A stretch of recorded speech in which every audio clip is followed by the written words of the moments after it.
My husband planned this so well that we wanted somebody who would love the house. And James brought someone who loved the house, who fell in love with the house.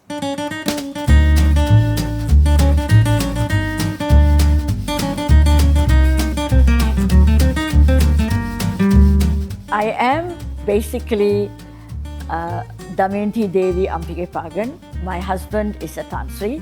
So I am a Tantri. I am also one of the trustees of the Yayasan Rajamuda Selangor.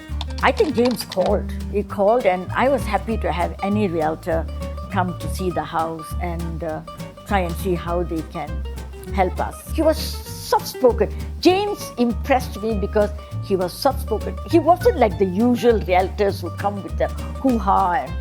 He was soft-spoken, gentle, sat down and talked about the house, wanted to know what we were expecting. And he understand the urgency of wanting to sell the house as quickly as we can. This house is a multi-generational house. It's not something you just watch, see, think about it, and go. You have to come and see the house to admire what the house looks like. He didn't promise me, like people say, oh, I can sell the house for you in 3 weeks, I can sell the house for you within a month. Everybody else told me, exclusivity, can you give me exclusivity? No, I couldn't. I needed to sell the house. James didn't make any of those promises. He said one day, I will bring people who are likely to buy it. And that gave me confidence. Now, James didn't come back with ridiculous pricing. He didn't come back and say, oh, somebody offered this, somebody offered that, and somebody offered ridiculous pricing because our neighbors sold the house for a pretty good price. No, James gave me a price which was unbelievable. Frankly, James did not compromise. And that is James. That's why I love that boy. So people didn't understand, the realtors didn't understand that the house is beautifully built and this house will never have termites because this house has got teak, Burmese ironwood, and every door in this house is teak. We have marble and granite in our bathrooms, along with tiles. We've taken a lot of trouble to build this house. My husband planned this so well that we wanted somebody who would love the house. And James brought someone who loved the house, who fell in love with the house. When I saw this house for the first time, 45 years ago, it was a tiny little miserable 2-story house with the tiniest kitchen on the face of the earth.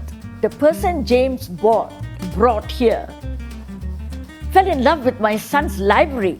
He fell in love with the house. He felt that the house was beautifully built. But I think he fell in love with the library. The first thing he told me was, I lose, Ponchi.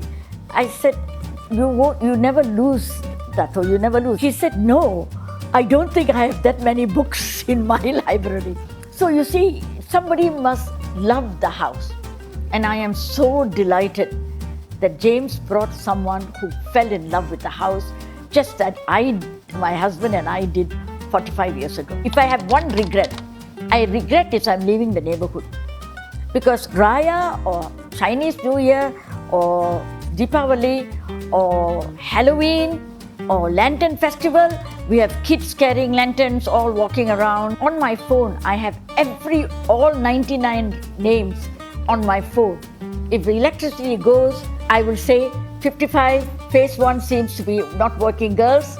Anyone?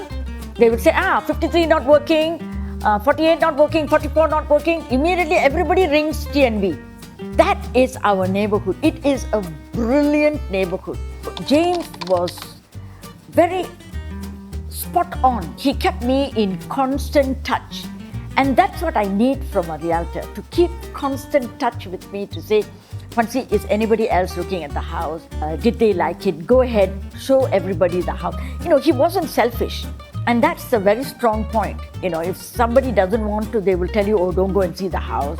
It's a crazy house. There are people who would say that. But he said, no, let everybody come and see the house once. Let whoever buys, whoever offers, let them buy. So he was not selfish about anything. And that's a very good character He actually saved my life. Saved our lives, actually. James saved my husband and my life. My husband is a type A personality. He worries about not having anything to worry about. At least now he's at peace. And so am I.